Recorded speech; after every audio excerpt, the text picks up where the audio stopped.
somewhere in that child's maturation, he will intentionally sin, unquote.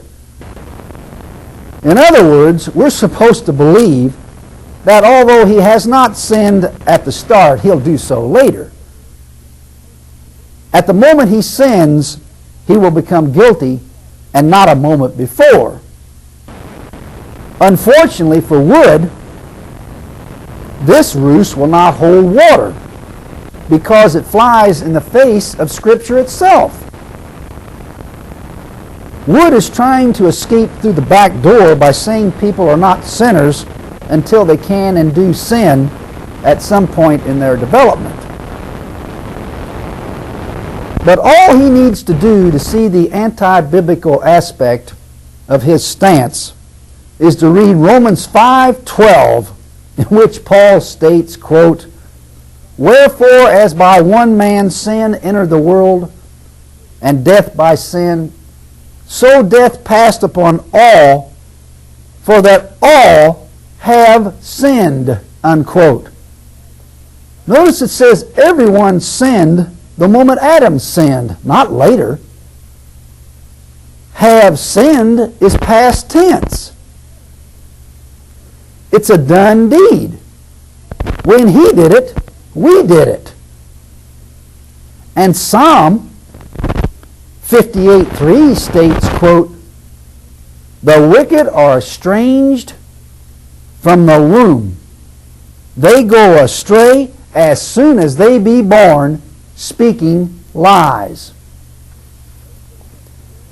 In other words, children are sinners from the start, not later on at some age of accountability when they can sin. It says they are sinners as soon as they are born. In effect, they are punished from the moment they are born, not from the moment they reach an uncertain point in their maturation process, known as the age of accountability, when they can and do sin.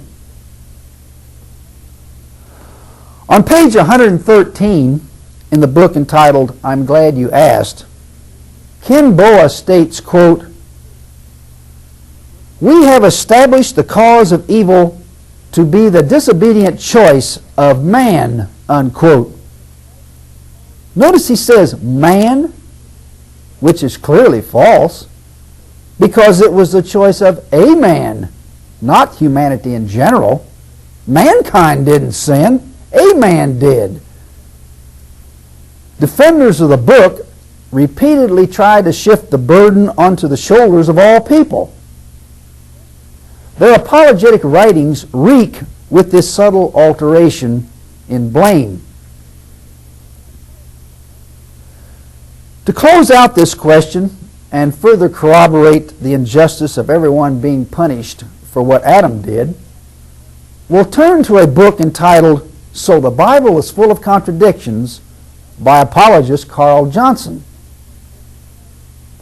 On page 19, he is asked how he would reconcile Exodus 25, which says, quote, "I, the Lord thy God, am a jealous God, visiting the iniquity of thy fathers upon the children unto the third and fourth generation," unquote.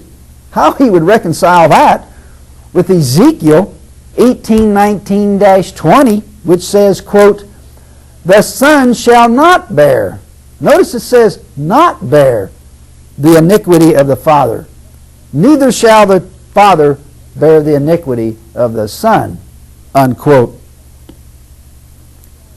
This conflict is directly applicable to the question of original sin, and Johnson tries to reconcile this particular difficulty by saying, quote, "These two passages have perplexed many people. One says that God visits the iniquity of the father upon the children. The other says the son shall not bear the iniquity of the father. It is true that God visits the iniquity of the fathers upon the children in that he permits the latter to suffer the consequences of the sins of the former. unquote. That last sentence blows his entire argument out of the water, because Exodus 25 states God doesn't just permit it, He causes it. It's His idea. He's the source. That's a crucial distinction.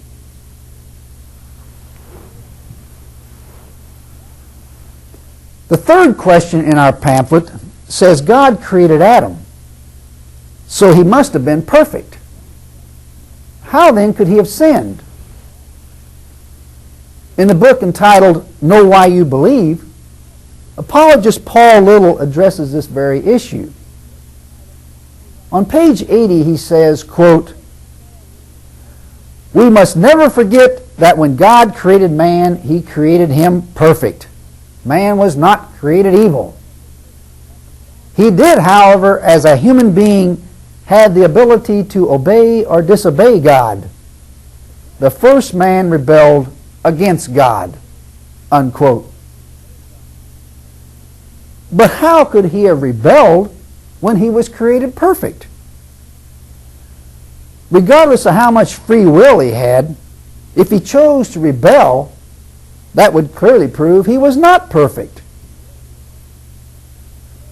Apologists don't have an answer to this question, because the moment man sinned, he proved he wasn't perfect. If someone tells me they are perfect and immediately sins, that's excellent proof they aren't perfect. In the book entitled I'm Glad You Asked, biblicist Boa stated on page 111, quote,